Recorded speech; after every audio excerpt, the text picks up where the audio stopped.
নাতনির বার্থডেতে গিফট দেওয়ার জন্য আমি একটা আজকে এই খেলনা বানিয়ে আমার নাতনিকে গিফট করব।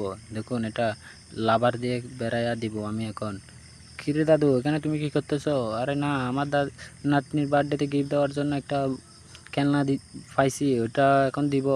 আরে দাঁড়াও, আমি তোমার জন্য এখন একটা খুব সুন্দর করে একটা পুতুল বানিয়ে দিব। দেখুন, কাঠ দিয়ে আমি কীভাবে পুতুলটা তৈরি করতেছি, কি অসাধারণভাবে। বন্ধুরা, তার আগে আপনি যদি আপনার মাকে ভালোবাসেন একটা লাইক করেন, আর বাবাকে ভালোবাসলে একটা কমেন্ট করেন, আর মা বাবা দুজনকে ভালোবাসলে একটা সাবস্ক্রাইব করে দিবেন। এরপরে দেখুন আমি কি অদ্ভুত আকারে পুতুলটা তৈরি করতেছি কাঠ দিয়ে, একদম হাতের সাহায্যে। কি সুন্দর এখন রং লাগাবো। দেখুন, রং লাগানোর পর কি অদ্ভুত সুন্দর দেখাচ্ছে পুতুলটাকে। ওয়াও! ও, ব্রাশ দিয়ে একটু পরিষ্কার করে নি। এখন এটা আমার দিদিকে দিতে হবে। বন্ধুরা দেখুন, দিদিকে দিচ্ছি গিফট। ওয়াও, দিদি তো অনেক খুশি হয়েছে। হ্যাঁ, এটা আমি আমার নাতনিকে দিব আজকে, আমার নাতনির বার্থডে। নাতনির বার্থডেকে গিফট দেব।